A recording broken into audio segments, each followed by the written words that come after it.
Good morning. I'm Rick Guthman. Welcome to the Ethical Humanist Society of Chicago Sunday morning program. I'm glad you could all join us. We are virtual, remote. I'm broadcasting from my home. And again, I'm Rick Guthman. I've been a member of the Ethical Humanist Society for about 6 years. I first joined the Ethical Humanist Society because of these very programs. And then I brought my daughter to the Sunday school, and I've been involved, and I'm now on the board and a moderator. We do rotate moderators, so welcome everyone. I hope you're having a good morning. Today we are going to be hearing from Harriet de Wit. She is a professor at the University of Chicago who studies or runs the Human Behavioral Pharmacology Lab, and I'll give you a more thorough introduction in just one moment. I wanted to read our mission statement so everyone can be reminded or learn what we are all about. So here is our mission statement at the Ethical Humanist Society of Chicago.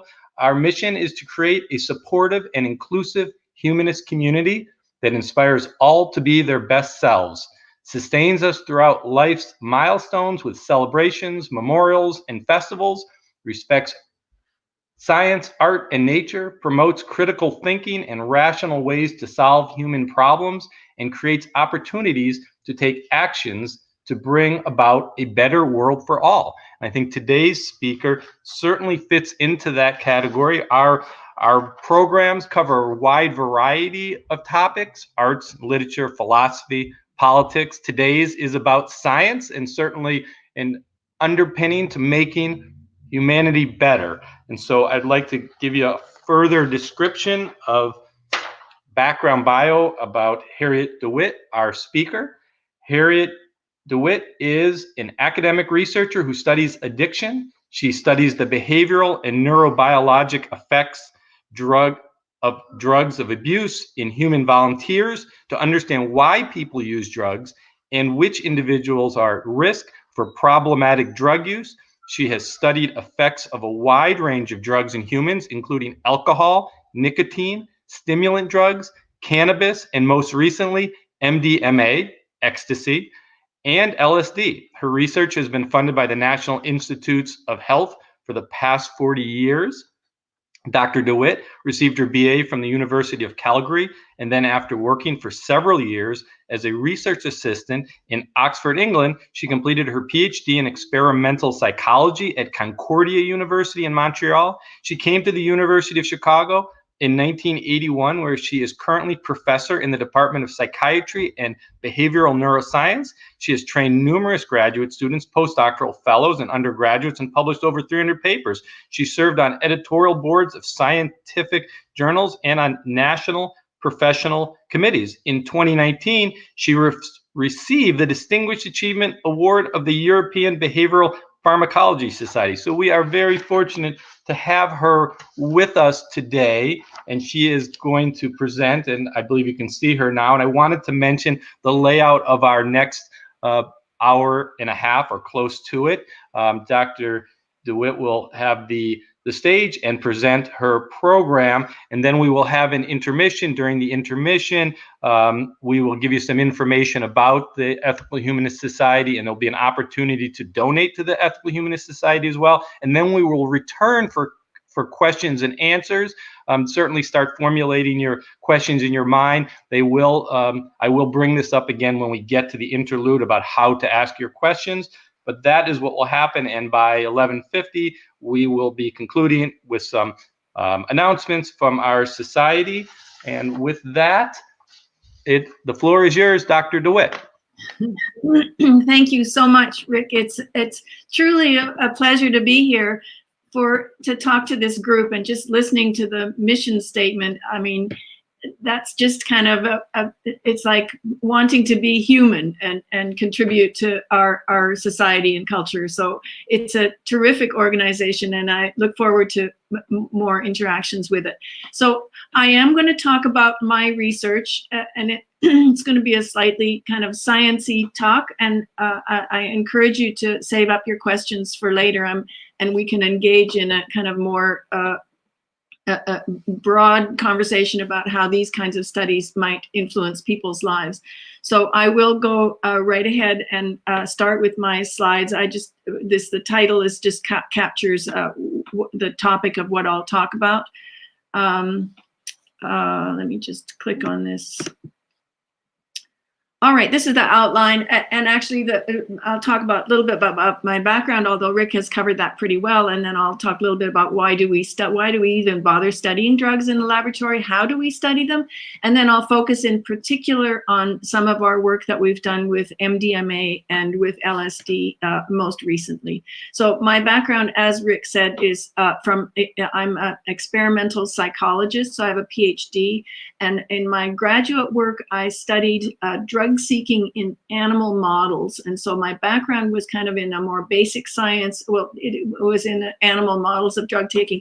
And I think a lot of the methods that I've developed in the thinking are sort of parallel to how we study drug taking in animal models as well. Then I came to the University of Chicago, where I switched over from studying animals to studying humans. And in particular, we study the effects of drugs on mood, that is self-reported feelings of how people feel. We study their effects on behavior, so on objective tasks. And we also study their effects on physiological measures like heart rate or brain function in some cases. So you can ask the question, first of all, why bother studying drugs in the laboratory, and can you do it? The reasons for studying them are, first of all, to identify both risks and occasionally possible therapeutic benefits of psychoactive drugs. And a lot of my work has been to try and understand why people vary in their responses to drugs. So understanding individual differences in responses to drug. Different people might take exactly the same dose of a drug and experience quite different effects. And it turns out there is a lot of variability, and there are a lot of reasons for those individual differences. So that's been a major focus of my work over the years.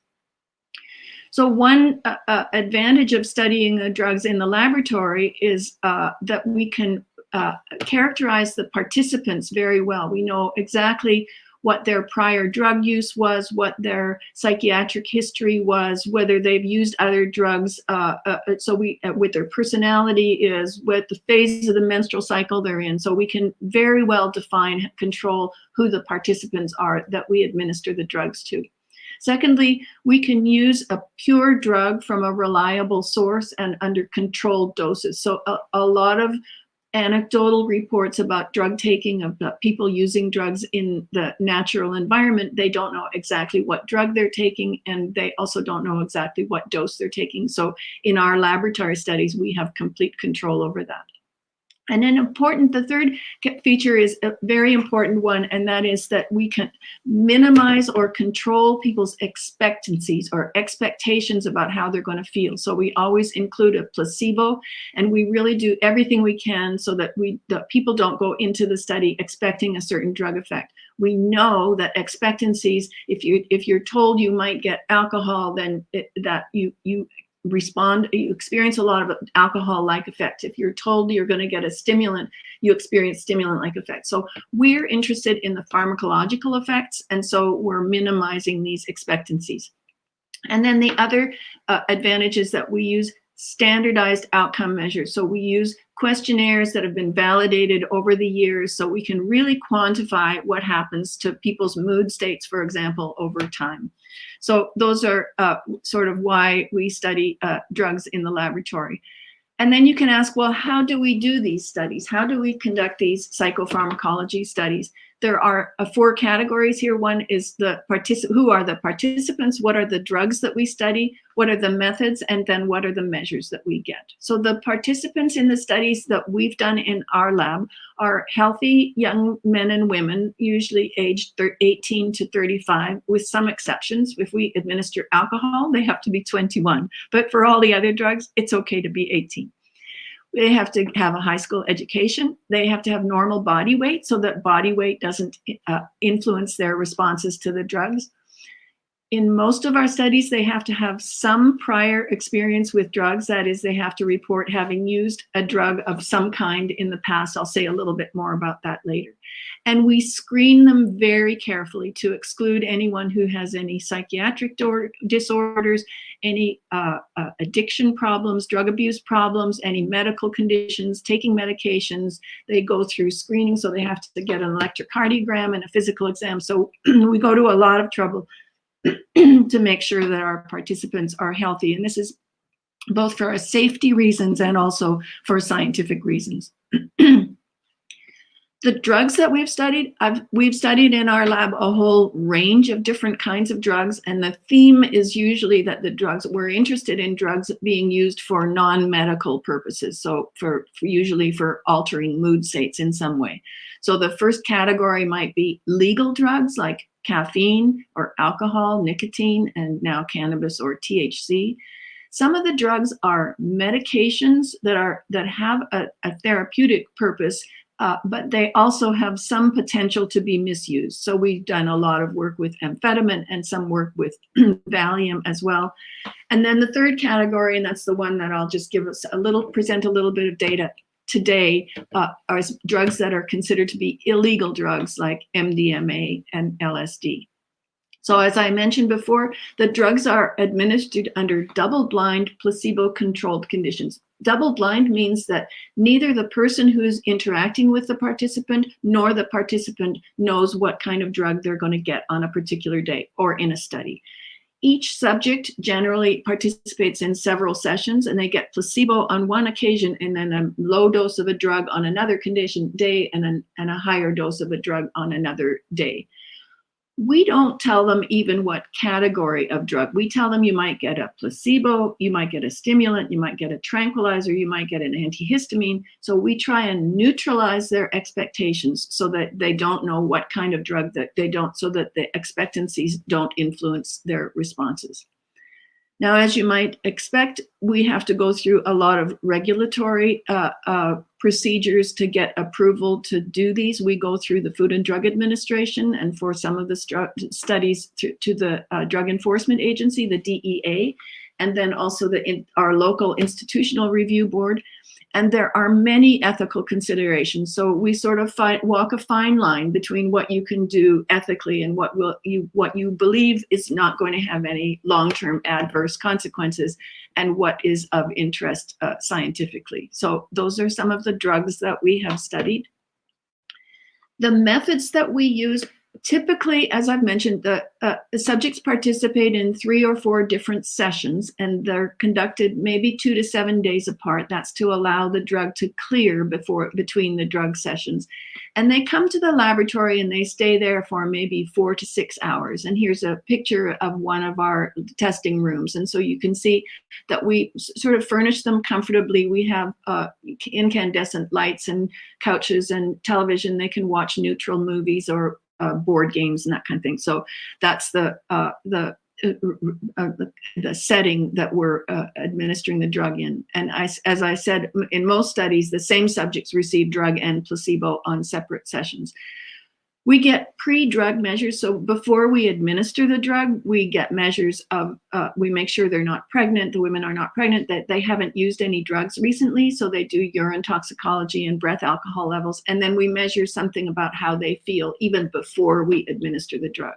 And then we administer the drug, and then we get measures from the subjects every 30 or 60 minutes while they're in the lab. And here are our 3 categories of outcome measures. We get subjective reports or self-report measures of how the drug makes the person feel. We ask them, how do you feel? Do you like the effect? And here we have kind of standardized questionnaires to measure these drug effects.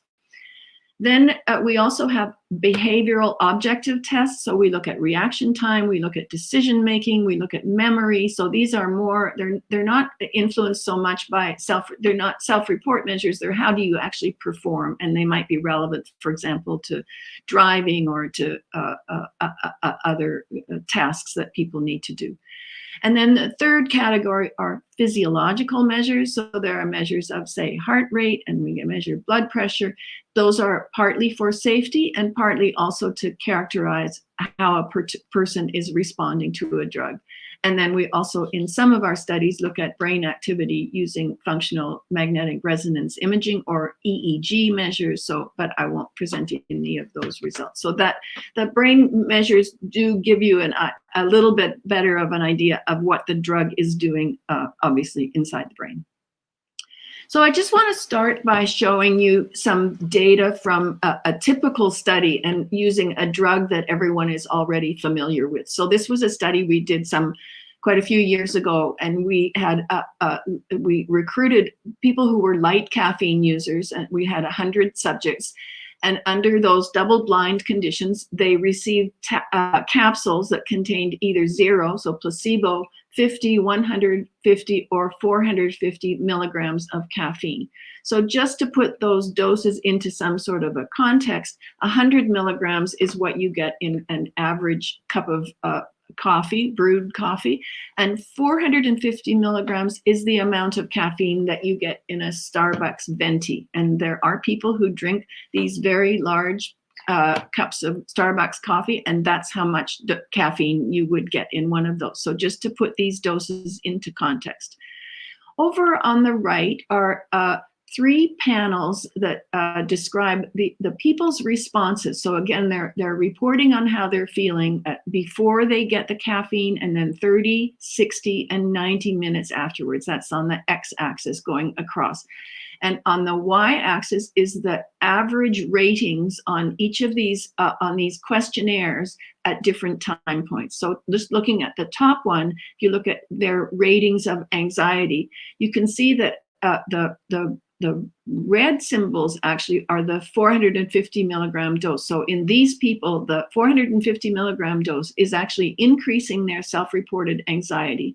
And it's time dependent and it's dose dependent, whereas the lower doses, which you can see below that, kind of dose dependently produce a smaller increase in anxiety. On fatigue, as you can expect, the top line that you see there on the fatigue, the darker blue, that's the placebo session, and the drug is dose dependently decreasing fatigue. And at the bottom panel, the drug is dose dependently increasing arousal. And I'm showing you this in part just to show you that it is possible to quantify how people are feeling, and also that these doses of caffeine are producing the effects that you might expect. And this is these are within the range of magnitude of the size of drug effect that you might have encountered in your own lives. So that's just kind of by way of illustration to show that we can measure these feeling states at a momentary level.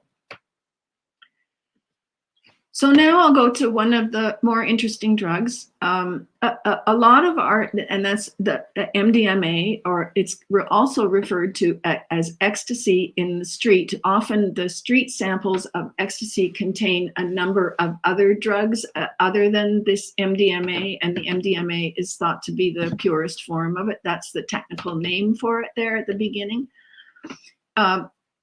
MDMA, it is very much like amphetamines, like methamphetamine, as you can see in its name, or D-amphetamine, or other drugs, for example, that are used for treating ADHD. So it's very similar to other amphetamines, but it also has these unique effects that people claim, using it recreationally, people claim that it has pro-social effects. It makes them feel empathic. It makes them feel connected with other people. And this has motivated its popularity for example, in the recreational drug use scene, in raves and in all kinds of situations. And people report these very strong experiences with MDMA of people feeling connected.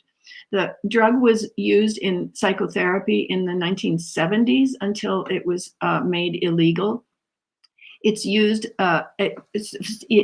throughout. It never really stopped being used because there's an illicit market as a party drug, and so that it's used again in a context with lots of people around and lots of noise and lots of light, and so it's used recreationally. And interestingly, it's being considered in the treatment of post-traumatic stress disorder, and it's in phase 3 trials by an organization called MAPS. And so it's quite a advance that this kind of drug has gotten through the regulatory agencies to this point, and that it might be effective in the treatment of PTSD.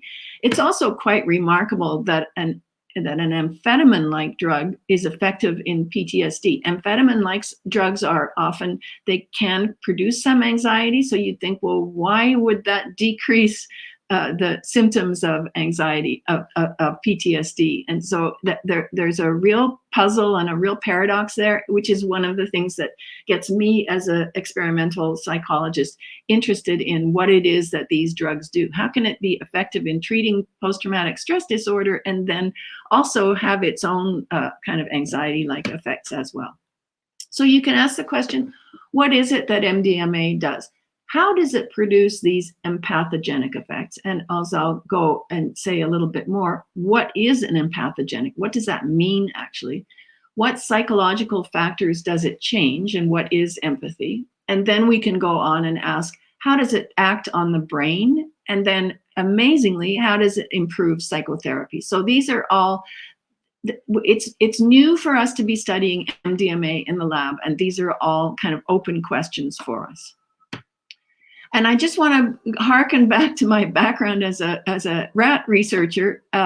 This drug has been studied in animal models as well. And MDMA administered to both of these rats produces a unique behavior that you don't see with any other drugs, and it's called adjacent lying. So these animals actually are drawn to stay close together like this. And they've tried to rule out other factors like temperature regulation or changes in sensitivity or perception, and that this is just to kind of give you a link back to my connection to animal models. This is also studied in animals, and they have this unique behavior that you don't see with amphetamine-like drugs. Okay, so our question that we set ourselves in the lab is what is empathy actually? You know, you kind of think you know what the word means, but it could consist of a number of different components. One is that it might be it might refer to the ability to detect social stimuli or to detect emotions in other people. So it could be that the drug makes it easier for you to easier or harder for you to detect certain kinds of emotions in other people, and then that might sort of make you more empathic. If you are more sensitive to smiles or more sensitive to pain in other people's expressions, or less sensitive to something else. So that's one sort of construct that we might be able to measure using MDMA. A second possibility is that you might be able to detect the emotions in other people just as much, but you don't react to it as much. So you're just as sensitive to detecting it, but you just don't feel the other person's emotions, and you don't kind of relate to it as much. And then a third possibility is that empathy just reflects that you're feeling more social, that you just want to be with other people and you want to interact more with other people. So these are the kinds of things that my work is to try and operationalize words or constructs that we think we understand from ordinary language and translate them into testable hypotheses. So here's some data from, first of all, as I mentioned, we measure self-report measures. So one of the measures is we ask the people after the MDMA or amphetamine is, do you feel sociable? And here again, along the x-axis, we have the time since they ingested the capsule from 0 to 250 minutes. On the y-axis, we have the change in their mean ratings. This is maybe 30 people, something like that. So we have means, and then the vertical lines refer to the variability around each mean. So, and we have the subjects here participated in 4 sessions. They got placebo, they got a low dose of MDMA, a higher dose of MDMA, and then methamphetamine as well. And we included methamphetamine because we're interested in how MDMA is different from other standard stimulant drugs like methamphetamine. And if you look across at the blue and green lines at the bottom, those are the placebo and the low dose of MDMA, and you can see they don't do much on these ratings of feeling sociable. But both the higher dose of MDMA and the methamphetamine both increase feelings, people's self-reports of feeling sociable. So on this measure, MDMA looks like a regular stimulant drug. So it's not very different. So this measure alone is not going to allow us to distinguish between them. But then you can ask some other questions. Sometimes people under MDMA or ecstasy say they feel more loving or they feel more playful. And here we're starting to see a little bit of a difference here. I'm not sure you can see my pointer here, but you start to see the pink triangles there with the dotted line. That's the high dose MDMA. You can see that the MDMA is increasing feeling loving more and feeling playful more, and even more than the methamphetamine does. So this will give us a little suggestion that the MDMA is doing something different from what the methamphetamine does. Now, we also can measure the ability to detect emotions. And the way we do this is a picture, something like this. This picture starts out neutral, like now, and then it gradually morphs into an emotional expression. And we ask the subjects to tell us when they can identify the emotion. So this particular one is morphing from neutral, doesn't look like neutral now, from morphing from neutral into a smile. And so we're saying it's a reaction time task, and we're saying, when can you identify it as a smile? So they see smiling faces, they see anger, they see fear, and one other category. And our question is, does the drug make them recognize the emotion more quickly or less quickly? So do you need less of the emotion or more of the emotion to be able to identify it? And here are the results. So detecting emotion, and basically what we found, so the three bars here, the green, the light blue, and the dark blue are placebo, low dose, and high dose of MDMA. The drug had no effect on fearful faces, on sad faces, or on happy faces. So the three bars are basically the same height, which means that you needed the same amount of emotion in the face under all three of the drug conditions. But for angry faces, when people were pre-treated with the higher dose of MDMA, you needed to show more anger in the face in order for them to detect it correctly as anger. So it increased the threshold, so they were less able to detect anger. Now that's kind of interesting for a couple of reasons. If the drug makes people less sensitive to negative emotions like judgments or angry faces, it might make them more willing to socialize, for example. So if they're at a rave or at a party and they're interacting with partners that they don't know very well, if you make the partners look less judgmental or less angry, then that might free you up to interact with them more freely. Similarly, if you're with a therapist and for whatever reason you detect a little bit of anger or judgment in the therapist's face, if the drug somehow takes away that perception of anger, then it might make you more able to interact and speak freely about things that were difficult topics. So this was news to us that it would increase the threshold for detecting anger. We sometimes also see it for fear in other studies. And so it's a possible mechanism for why the drug might be effective both in recreational settings and also in therapy.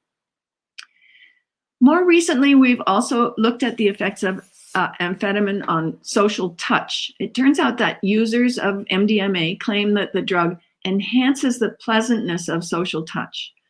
So it turns out there is a standardized technique to measure this, and there is a whole neural circuitry underlying the perception of social touch. So we use this standardized skin brushing technique, where you just basically brush a person's hand slowly with a soft brush.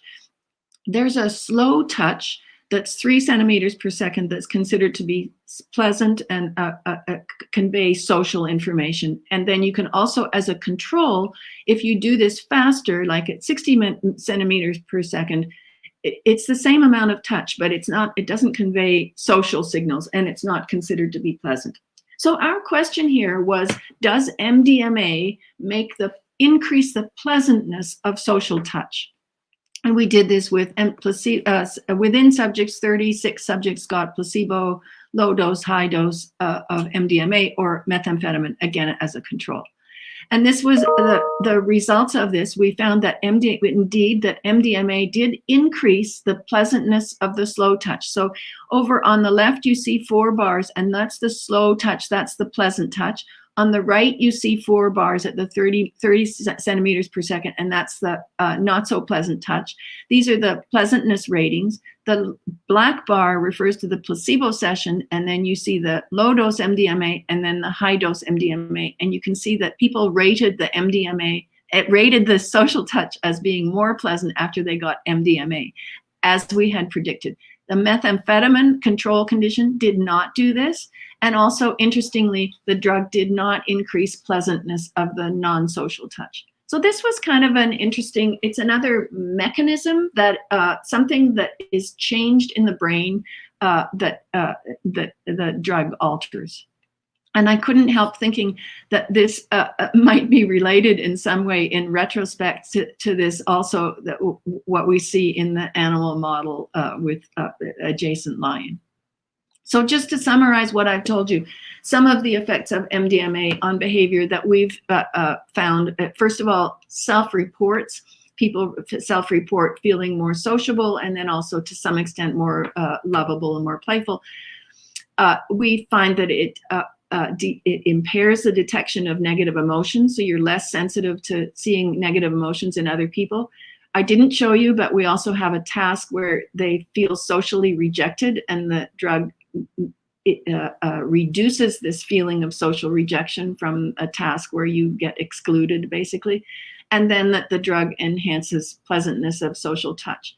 Now, I should say, we've just selected these tasks and these measures kind of just guessing. And so it's likely that this drug and other drugs affect behavior in ways that we don't have standardized tasks for. So that there's a lot to be discovered yet about how drugs alter interpersonal interactions or perceptions of social situations. We still have a lot to learn, but this is kind of one step toward quantifying these things.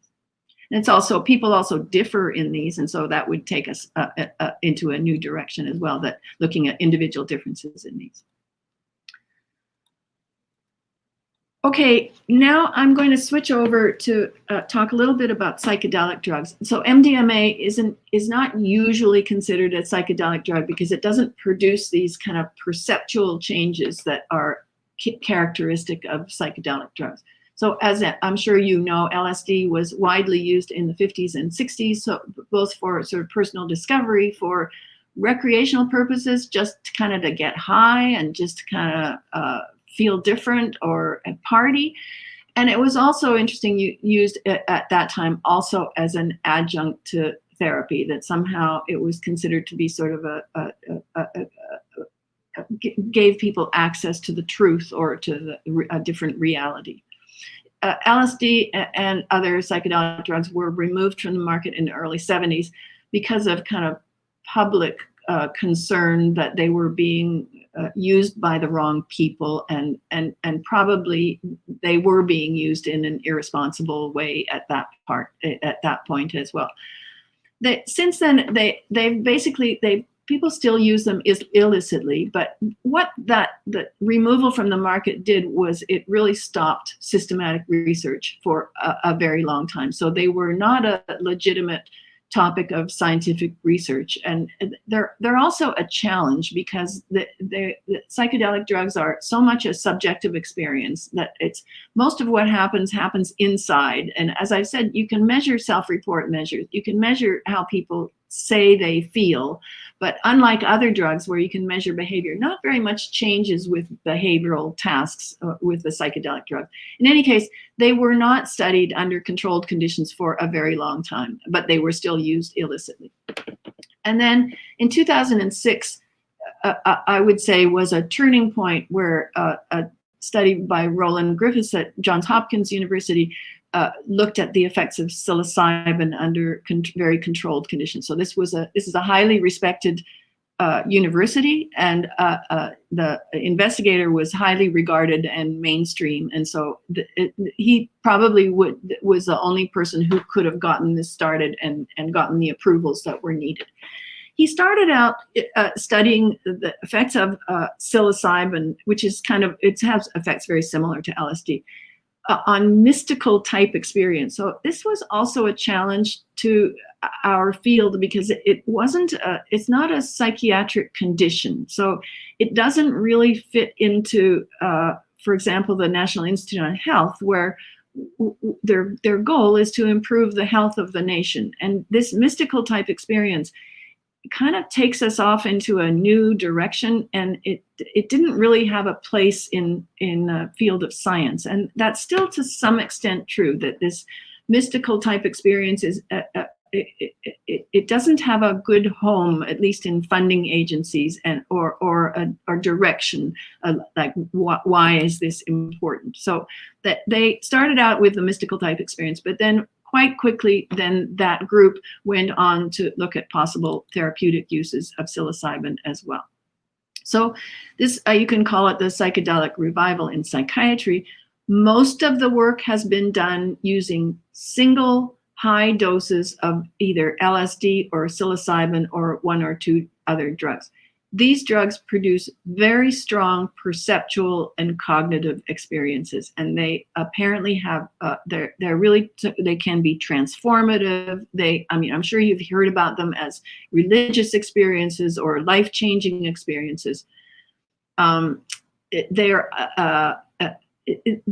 administration of these drugs under laboratory conditions happens in a very specific context. So people are very well prepared for the experience. So they go through many preparatory sessions with a therapist or with a guide ahead of time so that they know exactly what to experience. And then the sessions themselves are long, they're with a guide, and then there are reconstruction sessions after the drug experience afterwards, where the person kind of makes sense of what happened. So it's a very structured and psychotherapy intensive kind of way of administering the drugs.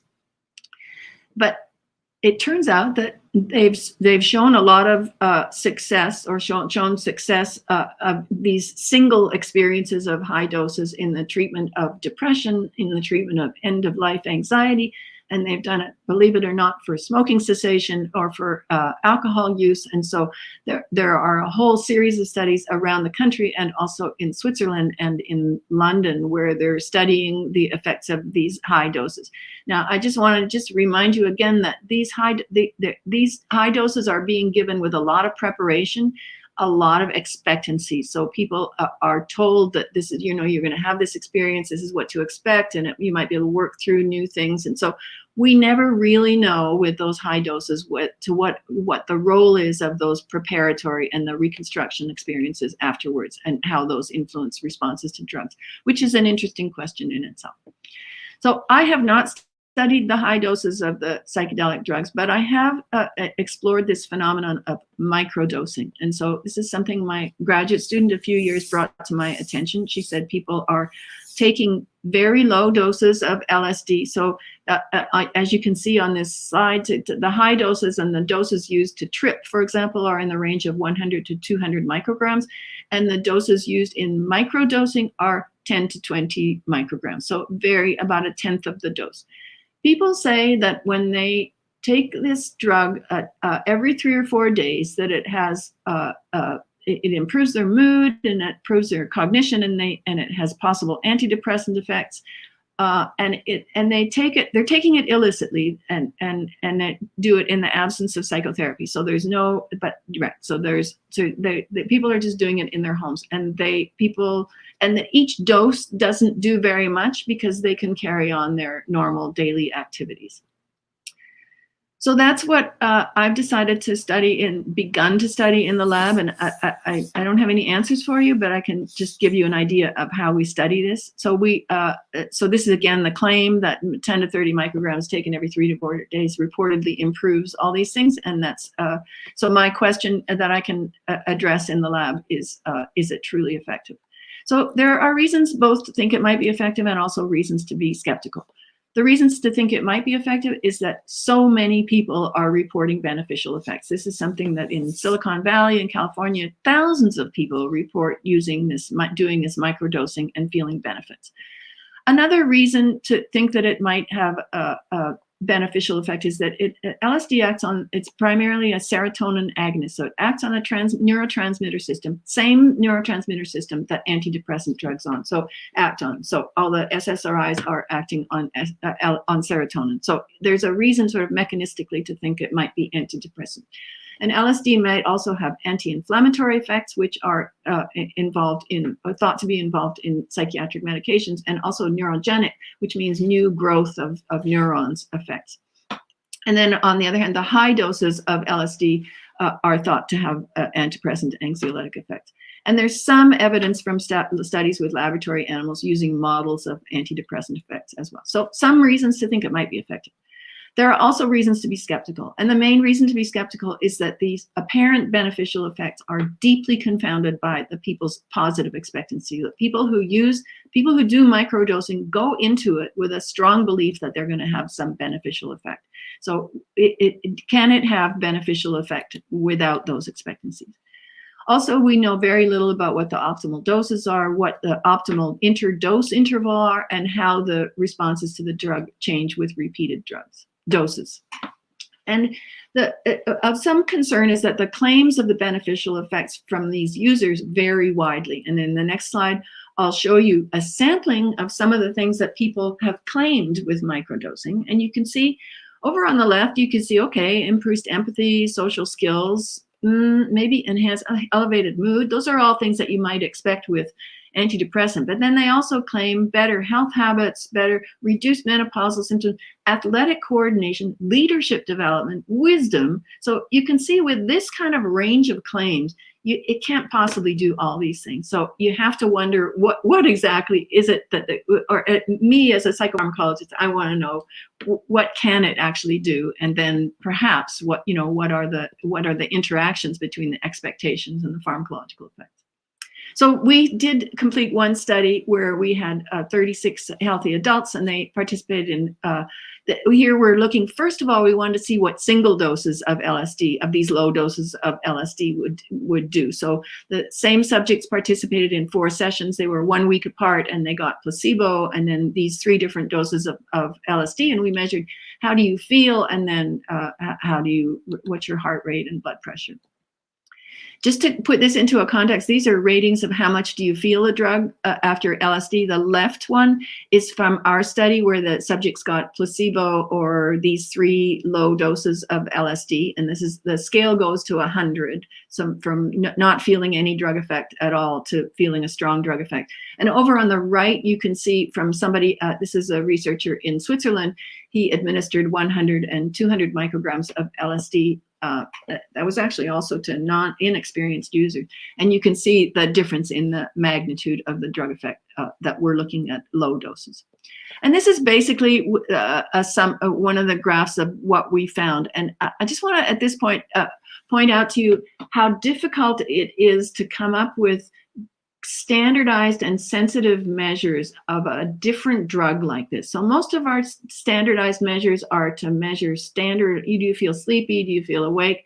But LSD and psilocybin produce some unique effects that we don't really know how to measure. That's a big challenge for us. So somebody has developed this 5-dimensional altered states of consciousness rating scale, and they've developed it for higher doses of LSD. And here are some of the sample questions. I felt one with my surroundings. I experience a touch of eternity. I feel connected to a higher power. I experience a kind of awe. So these people have gone ahead and developed a scale of these self-report measures. But as you can see,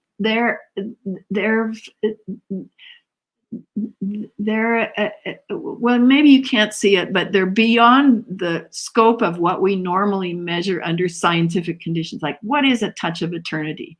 And what does it mean to feel one with your surroundings? There's certainly no counterpart when we try and translate to animal studies. So in any case, we have this questionnaire. Somebody else developed a questionnaire, and we looked at it with our low doses of LSD. And indeed, as the bars increase here, this is the higher dose. This is experience of unity, a spiritual experience, blissful state, and insightfulness. And we did see that as we increase the dose, even at these very low doses, we got reports of some experience of the drug effect. So our goal in this study was really to find a dose that we might be able to give repeatedly across days. So don't forget, when they microdose, they take it every 3 or 4 days. Here, we're only looking at single doses. So this was a first step to looking at repeated dose. Now we're going on ahead and looking at repeated doses, where we are running healthy volunteers, and we particularly are interested in people who have some negative mood states, and they get either placebo or 13 or 26 micrograms of LSD, and this is between subjects. So the same subjects get 4 days, 4 administrations of placebo or 4 administrations of 13 micrograms or 4 administrations of the higher dose. And so we want to see if people get it repeatedly. Are there any improvements in cognition, in subjective state, in mood, depression, and so on. So that's ongoing, and it's taking quite a long time, and it's got a lot of challenges. So these are some of the challenges. What does the drug exactly do? How can we measure it? How can we control subjects' expectancy? So again, in our studies, we don't tell them at all what kind of drug they're getting. I should say, in this particular study with LSD, the participants have to report having used a psychedelic drug at some point in their life. So I don't really want to be the first one to administer this class of drug to these people. So, but in any case, we're trying to control their expectancies to see what the pharmacological effects. And then we want to see what the doses, the interdose, how long before you see an effect, and who is it effective for? Is it effective just for some people? And then larger questions that come up in psychedelic research: how do those high doses change behavior? What is it about the high dose experience that changes your behavior afterwards? Do you need to have the psychedelic and transformative perceptual experience to have therapeutic benefits, or is it something just about the drug that rearranges your brain circuits?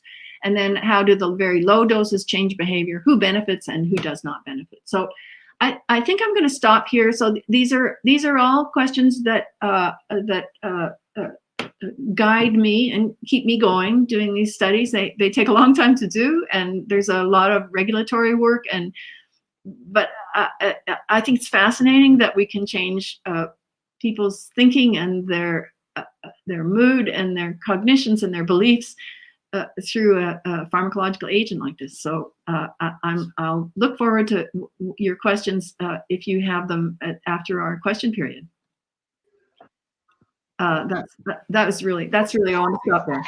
Thank you very much, Dr. de Wit. Very interesting. Certainly raises a lot of questions, and so we are about to take a 3 to 5 minute break, a musical interlude, but I have stuff for you to do during those 3 to 5 minutes. First of all, it's time to start posting your questions if you haven't already done so in the chat box, and we will get to as many questions as possible. I'll reintroduce it right when we come back from the interlude. And secondly, during the interlude, there'll be some information on the screen about how you can contribute and donate to the Ethical Humanist Society. I will tell you that it's ethicalhumanistsociety.org/donate, or at Zelle, donate@ethicalhuman.org. It's either way, we recommend $5. Any amount is appreciated. A lot more would be great as well. Anything you can contribute, we appreciate it. And so we will be back in just a few minutes with the question and answer.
Okay, welcome back. Thank you for posting your question. Keep posting them.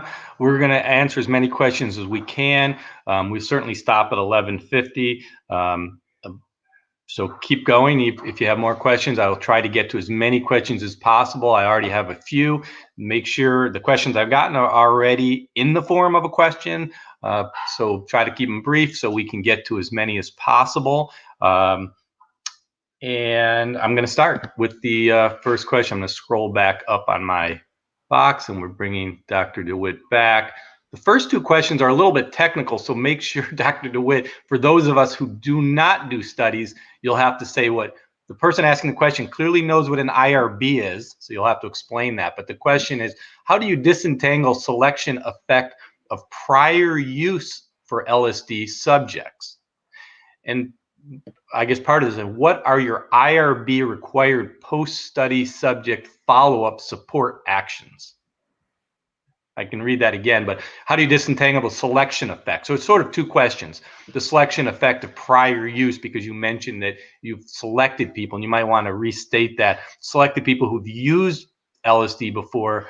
And so how do you disentangle that issue? And I guess a corollary might be, why not choose people that haven't used LSD, probably because the effect is so profound in some subjects. That would it be if different the first use versus subsequent, another way to put it. And then the IRB part is, what is your IRB required post-study follow-up? I guess the concern sort of gets at a corollary of, do you see a bad trip, to use the colloquial lingo? And so what do you do to account for that? Yeah. First of all, with regard to the people's prior use, we have a lot of studies going on at any time, and all the subjects go through a single screening process. So as part of that, they have to report on their prior drug use. And so we just, from all that bank of subjects, we only select people who report ever having used a psychedelic drug to go into the LSD study. So there's no real bias. We just tell them about it and say, would you be interested in this study? So, but it's a reasonable question. Would the drug have a different effect in people who have never used the drug before? Maybe. I think the reason for asking them to have prior use is really one of caution on my part. It wasn't even the IRB saying that. It's just that I don't really want to be the first one to give them that category of drug. And I think the other part of it is that I should remind you that we're giving very, very low doses of LSD. They're barely detectable. And so we don't have to do any kind of debriefing or reconstruction afterwards, because we're not giving one of these really powerful effects that you see with the psilocybin studies and LSD studies. So I'm not sure I've answered that. The screening process, it's just, and many young people now have used some psychedelic drug or MDMA at some time in their lives. So it's not a big screening. It's not hard to find people like that. I hope that answers your question. Yeah, and so I will just throw in there, IRB stands for Institutional Review Board, for those of you who are not researchers. And every study does require crossing that hurdle. Institutional review boards are interested in safety, which I think is what we're talking about here, and some other ethical issues is really what their concern is, and that's why this wraps up. And the second question is also related to IRB too. Have you ever had a set of experiments that were turned down by the Institutional Review Board? More generally, I wonder how you think about the IRB. My experience with my IRB has been good, and in general, we work together. So if there's something they're concerned about, then I'm willing to change my study in a little bit to a little way to accommodate their concerns.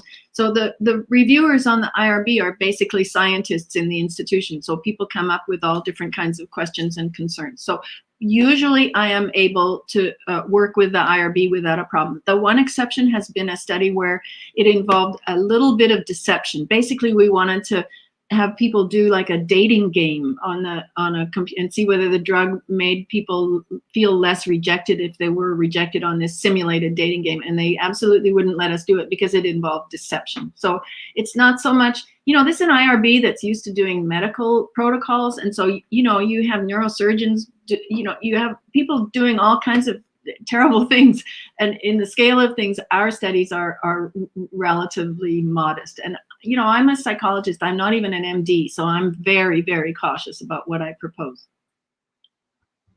Thank you. Next question is, do microdoses cause hallucinations? You sort of addressed it. And is it similar to LSD experience, but shorter?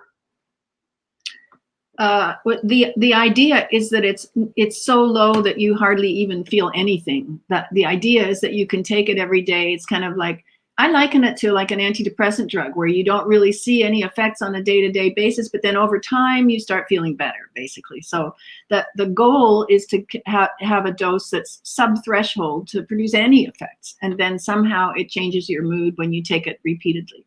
So there is no psychedelic kinds of effects, really, except if we get to the higher doses and a person is particularly sensitive. But that's not what we're aiming for. Yeah, my own follow-up is, I understand that you are trying to define the behavioral effect of these drugs, but so much of the folklore or tradition, and this probably goes back to the 50s and 60s, about these drugs is about these hallucinations. So if you're giving doses that don't achieve that, can you expect to see any of the same? It's a good question. What I'm addressing is what people do, this microdosing. If you look it up on the internet, sometime you'll see thousands of people are doing it. They swear by it, and it's this idea of taking tiny little doses, and somehow it makes you feel better. So it's a different way. It's a very different way of giving psychedelic drugs. Next question, when you recruit volunteers for microdosing studies, what potential negative effects do you disclose to them? This is similar, but curious to the prior questions. We are required to list all the possible side effects of the drug. So regardless of what dose we're giving, we have to list all the possible things that could happen with the drug, regardless of the dose. So there are side effects that, we tell them they might experience all the perceptual things. We also tell them they might get other drugs. So we also include in there, you might feel sleepy, you might feel stimulated. So they have to they see a whole long list of possible side effects. Next question. I suspect, this is the writer, not me, I suspect some would argue that studying effects of on human subjects is not worth the harm. Do you encounter this mentality regularly? Well, I think you're raising some, there's a fundamental, I guess, ethical issue. Are there long-term consequences of giving these low doses of drugs to healthy individuals? And, we think about it a lot, and we go to a lot of trouble to make sure we're doing it in a safe way. We're giving low doses of the drugs. I would not be doing it if I thought there were any long-term consequences. Don't forget, a lot of these drugs, so like amphetamine and Valium, they're used all the time in a therapeutic setting, and people don't worry about people getting, or with them, well, there's controversy about it, but it's a single dose is not going to turn somebody into an addict, put it that way. In order to become dependent on drugs, you have to take them repeatedly over time, and at certain doses and at certain routes of administration. So I'm not worried about dependence. I'm not worried about psychiatric bad effects because we're giving such low doses. So we give a lot of thought to what the possible harms, and we screen people very carefully to make sure that they're very healthy to begin with, that we're not giving a drug to someone who's vulnerable in a sense. Can you comment as a follow-up, is there any addiction potential to either the two drugs you spoke about, MDMA, ecstasy, or LSD? I'd say with LSD, no. With MDMA, I think, as with any stimulant, amphetamine-like drug, I think if you took it repeatedly over time, then you would become dependent on it in some way. Again, we're just giving a single dose. It's not a common way for people to use MDMA. They use it for a single experience. It's not common. It's possible to get rats dependent on MDMA, but it's not a common dependence-producing drug in humans. Right. I'm sorry, I'm asking my own questions. Full disclosure, I am a physician, and I am prescribing methamphetamines all the time. Adderall is extremely common and considered fairly effective. Is this in your realm? Because it's sort of the addiction question. I am giving lots of people amphetamines every day. Are these people all addicted now? Or you cover this subject? I know that's not exactly what you're doing, but it's something that was a very controversial topic maybe 10 years ago or something, wondering whether there was this idea about sensitization, that with repeated doses of stimulants that you have a greater response. And so they were concerned about kids with ADHD getting it. It turned out that they looked at risk for becoming stimulant dependent and it turned out that the risk for becoming drug dependent was lower if the children were treated with methylphenidate. And the reason is that there was less kind of acting out behavior. If they didn't get the stimulant, then their symptoms weren't controlled, and so they were more likely to get into drugs. So if anything, it was protective rather than increasing the risk. Thank you. Next question. Do you have an opinion on how the Controlled Substances Act of 1970 has affected how we approach these topics, both from a clinical and social standpoint? Well, it certainly put a damper on scientific research and probably on public opinion as well. That you have to have a balance. It's always a difficult thing between regulating drugs and allowing them to be available either for benefits or good uses or therapeutic uses or for research. So we're struggling with it all the time. We struggle it right now with cannabis. We're making it legal. And what's going to happen? We don't know whether there's going to be negative consequences to that. So yes, for sure, the controlled substance made it very difficult to do research on many substances. So whether it actually solved a societal problem at that time, whether there was an escalation of use that was causing a lot of damage, I'm not sure. And of course, these things are very much influenced by political decision making and a few powerful people, either in the pharmaceutical industry or in the tobacco or people that are providing funding for Congress. So they're also political issues. How do you determine the upper limits of those high doses? Why not 10,000 milligrams? As I said, I'm giving very, very low doses. Why don't other people go to higher? I think you get adverse. I think you get really unpleasant effects. An increased incidence of negative effects. But I don't know the answer to it. It's like it's a question of safety, probably.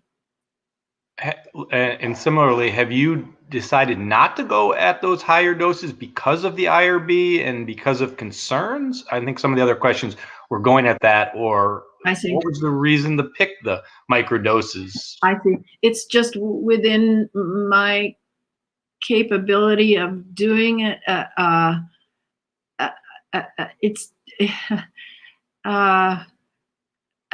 I'm not a physician. I'm not a psychiatrist. And if you give high doses, you need a lot of psychosocial support. You need a lot of medical support. And mostly you need a psychiatrist there all the time and people helping if things go wrong. So it's just a practical reason. It's just easier. It's possible for me to do the low dose studies. It would be hard for me to do the high dose studies. Nothing. They're perfectly interesting, but I'm not the right person to do it. Okay. Next question. How can one volunteer for trials, and what are some of the criteria for those who are selected? And not stated here, but are you advertising? I guess just the basic of the question. How are you getting people, and people listening, can they contact your lab and volunteer, I guess? Yeah, we advertise on Craigslist and Facebook and all kinds of places like that. There are quite rigorous criteria. So you have to be 18 to 35 and you have to have high school education, and you have to be not taking any medications, not have any psychiatric conditions, not have any history of drug abuse. So they go through something like a 2-hour screening process to make sure that, well, first of all, there's an online screening process, and then if you qualify based on that, then you come for an in-person interview and a visit with a psychiatrist, and so there's a lot involved in the screening. But yeah, we recruit. If you're interested, and then you can just email, look me up, and there's a place to sign up. So next question, what opportunities have current conditions, which is referring to the general increase in anxiety due to our pandemic, afforded modifying your research questions? And I guess maybe it's, are you finding that people are showing up with a higher baseline anxiety? Is that showing up in your, I don't know if these are ongoing and you could say anything about the last 7 months, but are you finding the anxiety is higher when people walk in the door, and does that change the results? That's a good question. It's hard for us to know. The people who are anxious might not volunteer for a study where they don't know what drug they're going to get. So it might be affecting who we do or don't get. The lab is open. We are running subjects, and people seem comfortable to come in. So from that point of view, things are kind of back to normal. There's a lot of talk about whether people are using more drugs in their normal situations. Are they drinking more? Are they using more opioids and that kind of thing? So that remains to be seen whether that's happening. I'm not sure. Okay. The next question, I think people would like, maybe, I see this is a little off what exactly you're doing, but I certainly would view you as an expert on the question of, do the antidepressant effects of high-dose psychedelics last beyond the single episode of administration? And if so, for how long? I understand that's not you're not doing high dose, but that's okay. The people who do these studies describe it as a transformative experience, and they've recorded the effects in people's lives for a year to 2 years afterwards. That some of these experiences were the most meaningful experiences that the people have had in their lives. So there's no question that it has lasting effects. Same with the PTSD, the treatment of PTSD with MDMA. That it's you have the experience with the drug experience with a therapist, and then you have kind of reconstruction sessions afterwards, and a lot of the work gets done in the reconstruction sessions afterwards. So that's a remarkable thing, that just a single administration. So then you can ask, well, what is it about that single administration? And so one of the Griffith studies suggests that for those high dose things, the lasting effects really depend on having this kind of transformative experience. So that's kind of, but there's no question. And that's very different from other psychiatric medications where you have to keep taking them, right? So, and that would be true probably of the low dose microdosing too, that you only get the beneficial effects as long as you take the drug. Whereas with the high dose, it's like one big, sometimes it shakes everything up and makes you think differently. So, in some ways, it does do a lot to your brain connections, the circuits, and what's talking to what part of the brain. And in some ways, you can think, people have been using shock therapy for a long time to treat depression. And again, that kind of shakes everything up and then forms new connections and helps you to see the world in a new way. When you report results, do you find differences by gender, race, class, or other socioeconomic factors? We always look at gender. We rarely see differences. We have not got enough subjects to look at race. And race is often confounded with other factors, so it's really hard to look at. So it might be confounded with education or SES, so that's a hard thing. But to be honest, it's we have difficulty recruiting non-Caucasians. So most of the subjects, I would say 90% of them are white. So we don't have enough to compare by race. And then the third question was SES. It's not something I think we have looked at. We probably have the information, we probably have the data, but we've never really looked at SES in relation to how people respond to drugs. Okay. Next question. Although this is not your area of research, you see everyone wants to know, about the street use, I guess. Oh, what is your hunch about why high doses of psychedelics help with intractable depression, end-of-life anxiety? I don't know. That's the $1,000,000 question, really. And the idea is that people, all of us, get stuck in kind of ruts of thinking, and that you kind of get into sort of a negative rut, like I can't do this, and this is going to have this negative bad consequences, and then I can't do this, and so you narrow your options. You can't come up with new solutions. When you go through psychotherapy, then that's the role of the therapist, to ask you questions. Well, why do you feel that way? Or how do you feel that way? Or what about these other options? And it makes you think about other routes. And so the idea is that the high dose psychedelic drugs kind of stir up those set ways of thinking, those neural circuits that you've used over and over and over again, and you didn't have a creative way of getting out of it. It messes everything up. It kind of mixes it all up, so that then when you come out of it, then you kind of have fresh ways of thinking. Now, that might be a metaphor. I don't know. That's kind of what people think. From a pharmacologic basis, which I think is sort of your focus, are these drugs increasing connections, neural activity, or decreasing? I know we didn't cover EEGs and MRI brain activity, but I would think that might be something you're looking at. So do we suspect that these drugs are increasing or decreasing brain activity? They basically, from my understanding of it, is that there are circuits that are very common, that you use all the time, and that are very much used. When you give LSD, the activity in those circuits, so pathways from one part of the brain to another, those well-used ones are decreased a little bit, and the other kinds of connections are greatly increased. So it's like it's like connection places, parts of the brain that don't usually speak to each other start interacting with each other. So it's kind of adding in some chaos. In one of the pictures you showed of a room you are using, it seemed inconsistent with what your hypothesis was, in that you were putting people in a room rather than with other people. On the mdma studies, the speculation was the line, the rats next to each other, and then you are studying people who are isolated. Are you also putting them with other people in the studies?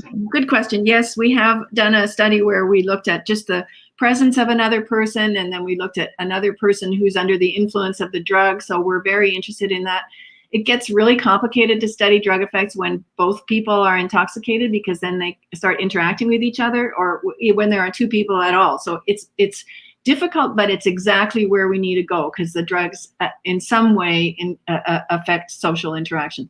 Interestingly, when we tested people alone, and one of the questions that we ask, self-report questions that we ask them, are you lonely?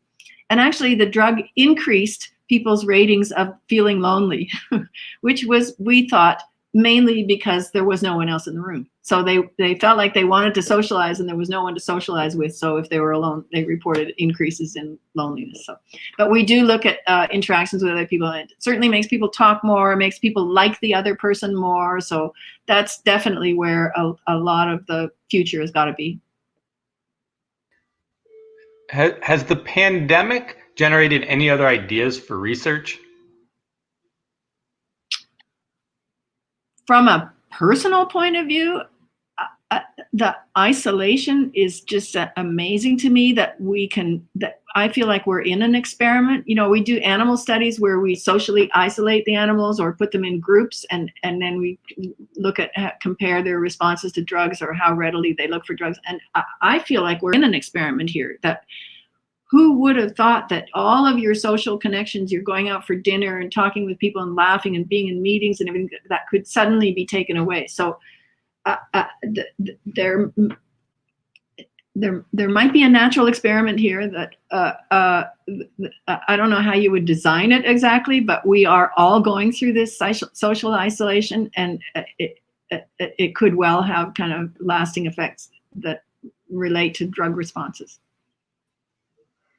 There's ongoing controversy as to whether antidepressants work or not better than placebos. What is your view on this question?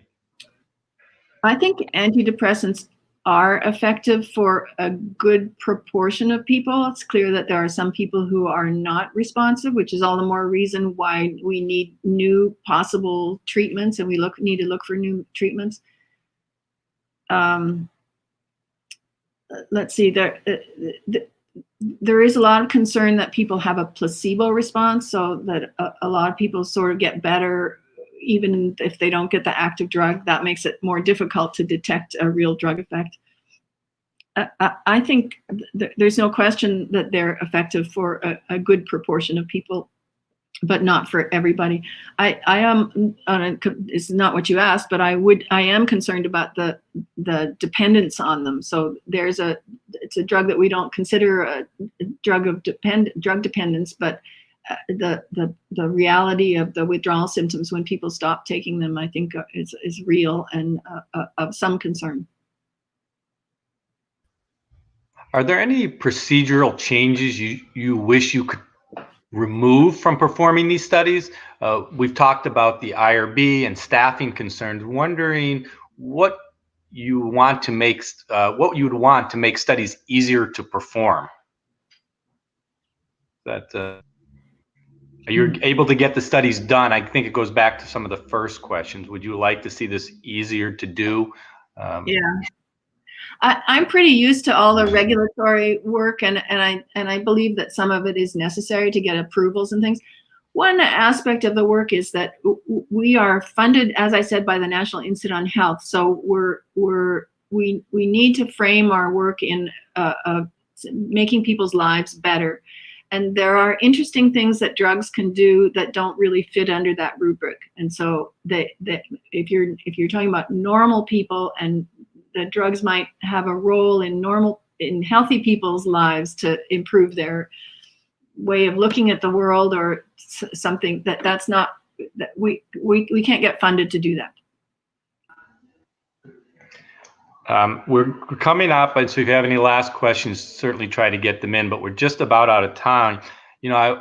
Full disclosure, in preparation for this, I did watch a talk of yours from 3 years ago, and I'd sort of like to pose a similar question, but looking for a different answer. The question was about full disclosure. The question was asking, and this is not what I'm asking, what your personal history of use with these drugs were, and you had stated you declined to answer because you felt that might bias the research. But my read on the question, so I'm not asking that question, but in sort of more of an IRB format, full disclosure and transparency is the rule of thumb. And so similarly, if somebody were to be asked, can we do this study? I do work for the pharmaceutical company. You would be required to say, yes, I work for a pharmaceutical company. That would just simply be disclosed, and the reader would have to determine whether that influenced the study. So similarly, I found I just couldn't make sense of why you wouldn't want to disclose. I'm not asking to disclose your personal history, but doesn't it bias the research that you are not being transparent? I think the concern about bias is mainly about money, and that somebody's making money from it. And in this case, there are a lot of things about our personal histories that can influence what studies we design. And there's so many possible dimensions to that. Our relationships with family members, our religion, our all kinds of things that this is one thing. It just falls into that category of personal aspects of the researcher that I don't think is relevant. I mean, we try and stay objective. So last question, you mentioned that there's been research on the effects of psychedelics in increasing the neural paths in the brain.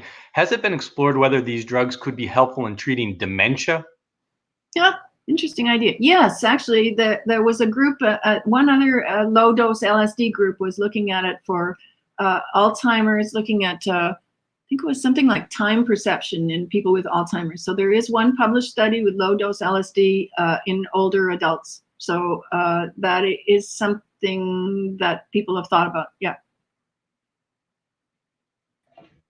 Outstanding, Dr. DeWitt. Thank you very much for your time and sharing your expertise. I thoroughly enjoyed it. I'm the lone clapper, but everyone else out there is clapping as well. So thank you very much. To close out today, I am going to thank Dr. DeWitt again. Hopefully she can stay around. I would like to walk us through some doors of connection, which these drugs are often mentioned with, and give you a little history of what all is connected. In 1965, Jim Morrison named his rock band The Doors after he read The Doors of Perception by Aldous Huxley. Huxley published The Doors of Perception in 1954. Huxley was already very famous, having published the dystopian novel Brave New World in 1932, as well as dozens of other books and essays, and he was a famous public intellectual. In 1952, Huxley read an academic paper about schizophrenia and mescaline by Dr. Humphrey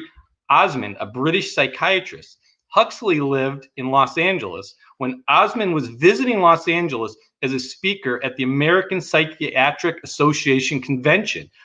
The book, The Doors of Perception, is a 63-page detailed description of Huxley's first trip or experience with mescaline at the age of 58. He was a naive user. And at 58, Dr. Osmond came over to his house and gave him the mescaline. He and his wife watched him for 8 hours and then described what happened. It was a Sunday morning at 10:30 a.m. in 1953. The book, The Doors of Perception, described what happens next. The title, The Doors of Perception, stemmed from a nearly 200-year-old William Blake poem. Blake wrote, "If the doors of perception were cleansed, everything would appear to man as it is, infinite." So I'd like to thank our speaker one last time and bid you all a wonderful afternoon. And one final quote, perhaps an instruction from William Blake: to see a world in a grain of sand and a heaven in a wildflower, hold infinity in the palm of your hand and eternity in an hour. Thank you. Have a great afternoon.